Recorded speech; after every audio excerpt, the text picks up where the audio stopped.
नमस्कार दोस्तों, इजराइल, फिलिस्तीन, लेबनान समेत पूरी दुनिया की खबरों के साथ एक बार फिर से आपके सामने हाजिर हुआ हूं और इस वीडियो में बहुत ही ज़्यादा महत्वपूर्ण खबरें आपके सामने लेके आऊंगा, क्योंकि हमास ने इजराइल का एक प्रपोजल रिजेक्ट कर दिया है।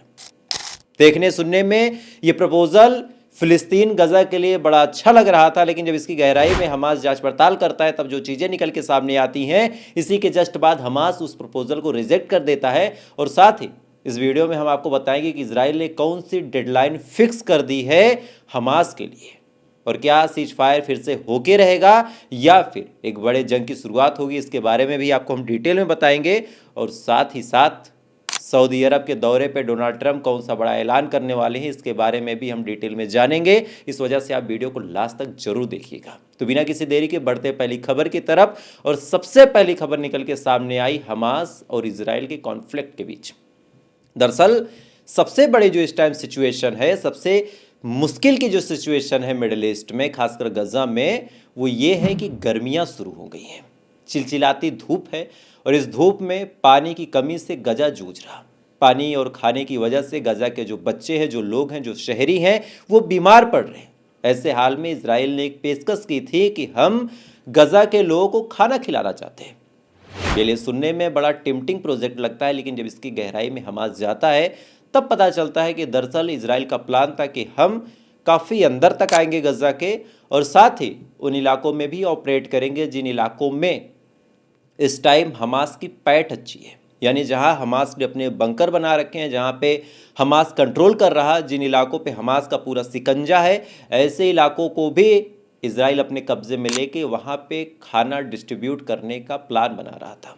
इसका सीधा मतलब था कि इजराइल चाह रहा था कि हमास के हर ठिकाने पे इजराइल की पैठ हो जाए। खासकर नेतन्याहू का ये प्लान था, लेकिन इस प्लान के बारे में जब इजराइल किस मंसूबे के बारे में हमास को पता चलता है, तब हमास ने डिनाई कर दिया और कहा कि ऐसा कोई प्लान हम इम्प्लीमेंट नहीं होने देंगे। यानी मतलब बड़ा साफ है कि खाना खिलाना है तो आप सीधा सीधा खाना भेज दीजिए, या फिर आप खाना भी मत भेजिए, आप जंग रोक दीजिए, खाना हम खुद खिला देंगे, लेकिन आपको ये परमिशन नहीं मिलेगी कि आप पूरे गजा के अंदर घूम घूम के खाना खिलाएं और इसी बहाने हमास की लोकेशन को पता करें।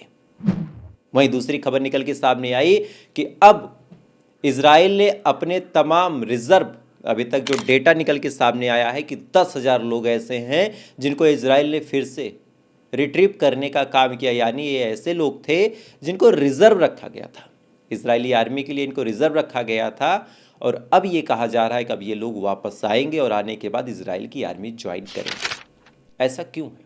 इसके पीछे एक बड़ी खतरनाक साजिश है। दरअसल अभी जितने सैनिक मौजूद हैं वो नाकाफ़ी हैं, वो नाकाफ़ी हैं। और अगली खबर जो आपको बता रहा हूं, उस चीज़ को जब आप इस खबर से रिलेट करेंगे तब आपको पूरा मामला पानी की तरह साफ समझ में आएगा। दरअसल अभी के जो सैनिक हैं, इजराइल का जो आने वाला प्लान है उसके लिए ये पर्याप्त नहीं है, और शायद 2 हफ्ते के अंदर इजराइल अपना एक नया मिशन गार्डियन चैरिटियस लॉन्च करेगा। यह मिशन क्या है इसके बारे में आपको भी अभी आराम से बताऊंगा, लेकिन अभी के लिए यह जान लीजिए कि इस मिशन के लिए इजराइल को बहुत ज़्यादा तादाद में सैनिकों की ज़रूरत होगी। और ये सैनिक कहाँ से आएंगे? ये सैनिक उन रिजर्व आर्मी में से आएंगे जिसको इजराइल ने अभी तक के लिए रिजर्व बचा के रखा है। आंकड़े ये बता रहे हैं, और अल जजीरा की ये रिपोर्ट है कि 10,000 से ज़्यादा लोग इसमें दाखिल किए जाएंगे।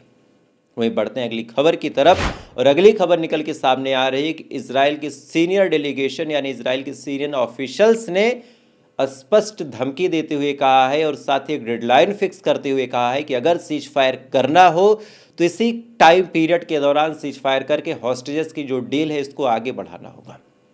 अब ये डेडलाइन क्यों आ गई? इसके पीछे एक वजह है।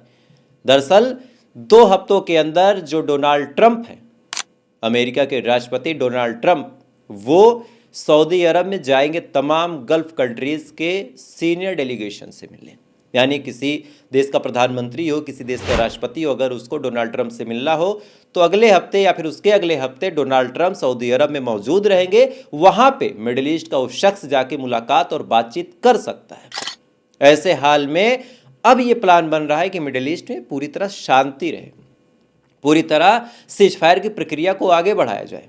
इस वजह से अब धमकी भरा पत्र और धमकी भरा मैसेज देने का काम इजराइल ने किया और कहा कि 2 हफ्तों का वक्त है, डेडलाइन है, अगर इसी में सीज फायर हो जाता है और हॉस्टेज की डील हो जाती है तब तो बात ठीक है, नहीं तो फिर जिस ऑपरेशन की बात मैं आपके सामने रख रहा था, गार्डियन चैरिटियस ऑपरेशन लॉन्च किया जाएगा। अब इस ऑपरेशन का मतलब क्या है आप डिटेल में जानिए। इस ऑपरेशन का मतलब है कि ज़्यादातर सैनिक गजा के अलग अलग इलाकों में फैल जाएंगे। उस 40-45 किलोमीटर की पट्टी पे 10,000 से ज़्यादा सैनिक फैलाए जाएंगे जो रिजर्वेटिव में आएंगे और साथ ही जो पहले होंगे, यानी हर 1-2 सैनिक के अंडर 500 या फिर 1 किलोमीटर का इलाका आएगा। वो अपने इलाके को अच्छे से चेक करेगा, खंगालेगा और जो इलाका क्लियर हो जाएगा सैनिकों की तादाद आगे बढ़ती चली जाएगी और पूरे गजा को एक तरह से उस हिसाब से चेक किया जाएगा जिस हिसाब से किसी तालाब या फिर किसी पोखरे में जाल लगा के मछलियों को फंसाया जाता है। यानी एक साइड से जाल लेके चलेंगे, दूसरी साइड तक पहुंचेंगे, जितनी मछलियां होंगी सब फंस जाएंगी। सेम प्लान है। लेकिन अब देखने वाली बात यह है कि इस मामले में अंसरल्लाह भी कूद गए, यमन भी कूद गया। यमन का बड़ा स्पष्ट मैसेज है कि हम अब इजराइल के एयरफोर्स को ब्लॉक करेंगे, अपने इलाके में भी और फिलिस्तीन के अंदर भी। यानी जिस एयरफोर्स के दम पे इजराइल कूद रहा था उस एयरफोर्स को ब्लॉक करने का ऐलान नसरुल्लाह ने कर दिया है। बेल अब ये चीज़ें कहाँ तक जाती है, इस लड़ाई का अंत क्या होगा, अभी तक कुछ कंक्लूडिव रिपोर्ट निकल के सामने नहीं आई।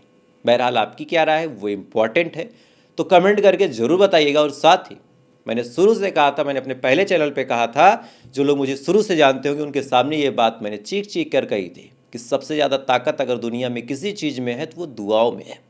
तो आप दुआ कीजिए।